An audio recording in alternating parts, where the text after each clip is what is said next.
I say we start here and kind of show.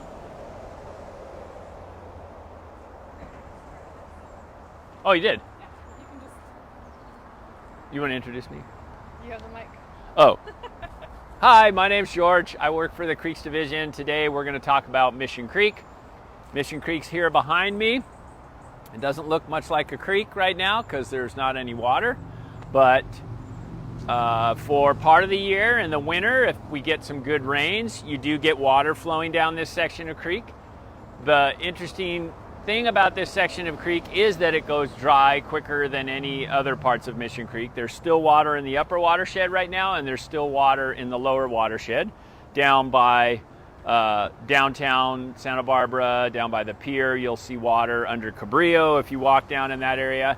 But in this midsection, the water goes underground, and so much earlier than the other sections in the year, so you don't have much flow. But anyway, because of that, you know, people don't really think it's a creek a lot of the time, and we've put some development, as you can see here, pretty close to this creek.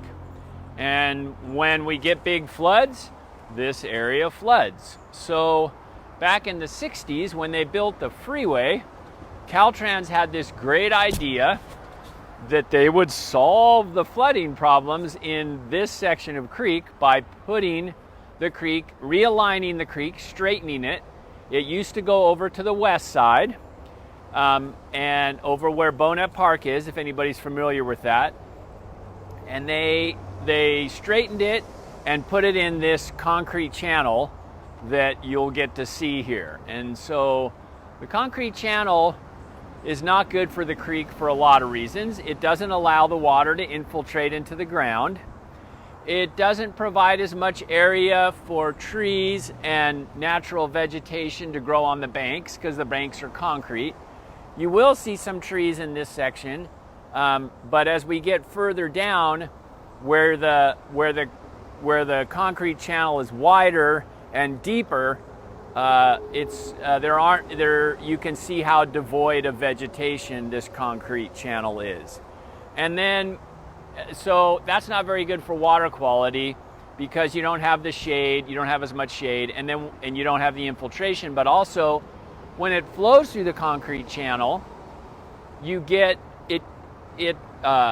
it's very shallow and it heats up in the sun. And warm water grows algae, and that means that the algae takes oxygen from the water. That's not good for aquatic organisms. So warming the water up is also not good for water quality. So on a lot of levels, it's not a great thing for the creek. And then the last and probably worst is for steelhead trout. Now, steelhead trout are what a lot of people refer to in these local creeks as resident rainbow trout, but they're all considered steelhead, and you're not supposed to fish for these creeks. I mean, for these fish in any of the creeks in Southern California, just so people will know.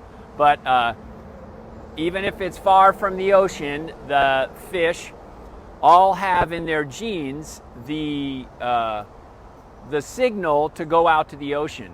Now, scientists don't know why some fish choose to stay all year in the creek or all their life cycle in the creek and never go out to the ocean, while other fish get the bug and they swim out and go into the ocean and get big and then come back upstream as steelhead. Now, there are reports that there used to be quite a bit of steelhead that came up Mission Creek. There's photos and personal observations from people who lived along the creek and actually fished on the creek back then. But after they built this concrete channel, it created a huge barrier for the steelhead to migrate back upstream to where they spawn in the upper watershed, like in Rattlesnake Canyon. If any of you have been in that park or hiked along there, that's very good habitat for steelhead to spawn.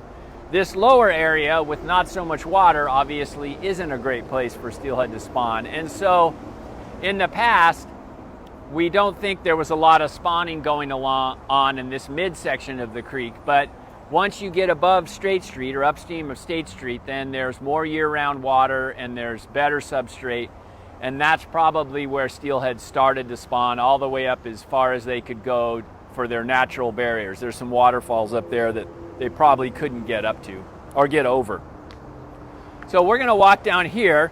About 6 or 7 years ago, we, the Creeks Division, completed a project in the Concrete Channel to try to get steelhead trout to migrate back up Mission Creek.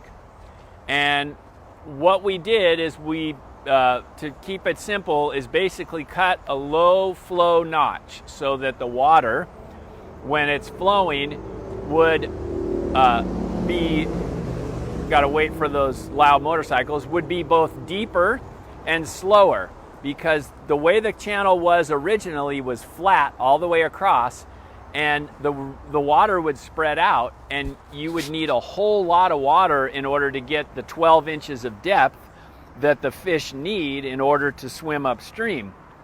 But when it got that deep, it was moving very fast, and as you can see down the channel, this channel is 1.1 mile long. I mean, both sections of it. There's 2 sections, but they total 1.1 miles. And so when you have that flat water that's flowing very fast for that long of a distance, the fish can't swim upstream. It's just, they can burst for a short period of time against those type of, those quick flows, but not when it's a mile long. So the fish couldn't get up. And the idea behind this notch in the creek was to, or in the Concrete Channel, was to again make the water deeper so that the fish had more depth at lower flows to swim upstream, and also to slow the water down so that they didn't get as tired swimming upstream. And if we walk down here a little bit, we can see we put some resting areas in this Concrete Channel. Now, in a natural channel, the resting areas for fish are the pools, and the area where the water runs quickly is called riffles. It's shallow and you can see it, it's loud. If you're on a creek, it makes noise. And then when you get to a pool, it's quiet and kind of still. And those are the resting areas for the fish. So in order to try to simulate a little resting areas for the fish, we cut these side notches into the channel right here so that the fish have some place to swim in and get out of the main flow of the creek. So the water's coming down this way, and so that's just a little pocket, we called it, that the fish can get behind. They've got that concrete. There's a big rock that ended up there, but that's fine. The fish can rest behind that also. And so that provides a resting area for when the water is going fast down the creek. Now, these funny looking bumps with the gates, these are called weirs, and basically what they do is they pool up the water. They're every 40 feet, and again, we wanted to pool the water up in this channel. They do 2 things. They help pool the water so that, again, we have more depth for the fish to swim, and they slow it down. They also provide another little barrier where the fish can sit right here and kind of rest and then swim over this bump when the water's flowing downstream. Now, it would be nice if we could show you the channel with water. It's a lot more intuitive when you see it with the water, but anyway, that's how it works. And we did a lot of we did physical modeling and computer modeling to design and test this before it was constructed. And when we did that, you know, it looked like it was going to work, because you also got to remember we need to keep the sediment and the rocks flowing downstream also. If they get caught and fill this channel up, then there's no channel to provide depth and velocity barriers for the fish, and the fish can't swim upstream. So you can see a few rocks have deposited themselves in the channel, but most of the smaller material flows down the channel actually pretty well, especially the sand and gravel, and it goes right through through the channel. You can see a little bit of it here that's collected, but that's not a big deal because it hasn't filled the channel completely. So there's still lots of room for the fish to swim upstream. Anyway, we did a lot of tests, and what we found when we actually built it is that the modeling we did was pretty accurate. We tested this. If we go downstream a little bit, this is kind of interesting. You'll see some wires up above the creek. We actually hung a velocity measuring device off of those wires in order to test how fast the water is flowing down the creek, because we wanted to make sure, again, in the low flow channel, that the water was flowing slow enough for fish to swim upstream. And what we found, we go a little further and you can see the wires, is that again, the velocities were slow enough for fish to swim upstream, and the depths are deep enough in the channel when we get, a decent sized rain event. It has to be more than like a quarter, half an inch. About an inch of rain will get enough water in the channel to go to make it passable. Now steelhead, there's the wires I was talking about. Now steelhead, they typically go back upstream in late winter and early spring. And at this time, if we have a good rain year, there'll still be water in the creek. Now, what I'm told by the scientists is that they also typically go upstream right after large storm events. So there'd be quite a bit of water in the channel then. But when what they call the receding limb of the storm, that just means that when the water is going down, like the rain is kind of stopped and the water levels in the creek are receding, that's when the fish would move upstream. So this channel is designed specifically as let's call it a freeway for the fish, or a highway. It's to get the fish upstream. We don't want the fish hanging out here, because when the water levels drop, there's not any area for them to spawn, and there's not very much food for those reasons I talked about earlier, how there's not substrate, the water doesn't interact with the ground, it's hot, or it gets warm fast, so it doesn't have a lot of bugs in it, which are what the fish eat. So we don't want the fish to hang out here. And naturally, because this section of creek goes dry quicker, they probably wouldn't have hung out here. We want to get them upstream so that they can spawn, and then hopefully, because steelhead, unlike salmon, will go back out to the ocean if they have enough flow. So hopefully they can go upstream and get back out before this section dries up or gets too shallow. That's how it works. We put it in right before the drought, probably 2011 it was completed. So we had really low rain years. For the last 3 years, or at least 2 of the last 3 years, there's been enough rain where we've seen flows that fish could migrate upstream, but we have not found any spawning fish or seen any adult steelhead in the creek. There are reports that a few resident steelhead trout or rainbow trout, ones that haven't gone to the ocean, are still in the creek, but there aren't very many after the drought. So if you ever see one in the creek, make sure to leave it alone, because there's very, very few of them. And that's about it. So hopefully we'll get some more good rain years and we'll see some fish swim upstream. There are some other streams in Southern California where the barriers have been removed, as in this section of creek, so that the fish can swim upstream. And they also did not see any fish. The only fish that I know of this winter that went upstream in Southern California there were 2 fish on the Santa Clara River that were found swimming upstream. But otherwise, I have not heard of any other fish going up any of the streams where there are less barriers, such as Topanga Creek or Arroyo Honda or sections of the San Ynez River. I've got a question. Okay. Where are you? So can you tell us where we are again? Oh, we're on Mission Creek in the downtown Santa Barbara. I thought there was one on Arroyo Hondo recently.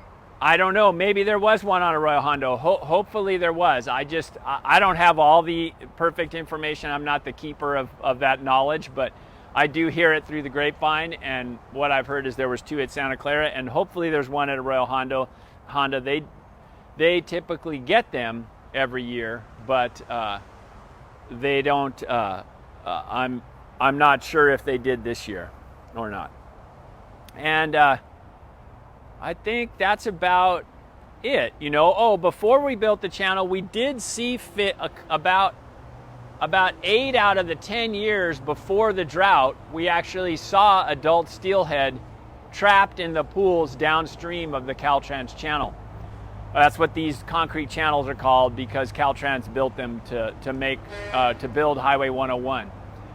But since then, because of the drought, we think, and the fact that there are just fewer and fewer steelhead trout in Southern California, we have not seen any fish on this section of creek, unfortunately. So we're waiting to see if they can swim up. We know the conditions are good. In fact, we think the conditions in the concrete channel might even be a little better than the naturals channel at some flows. Not at all flows, but at some flows, just because we get nice depths and nice slow water for the fish to swim up. So anyway, that's it. Does anybody have any questions out there in computer land? Can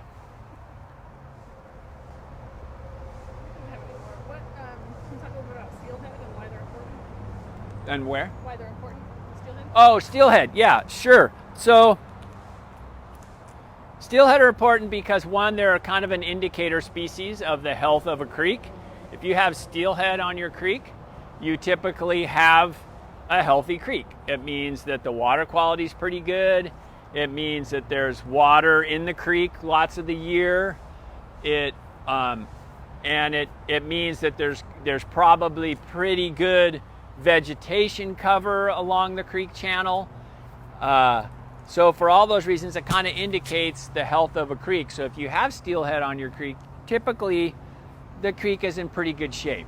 The other reason they're important is just they're a really cool species. They're the only fish species in Southern California that migrates out to the ocean and lives part of its life cycle out there that I know of.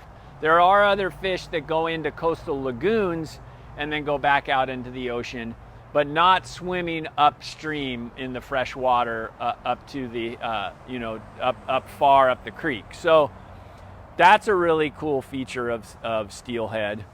And they were a great fish for people to fish.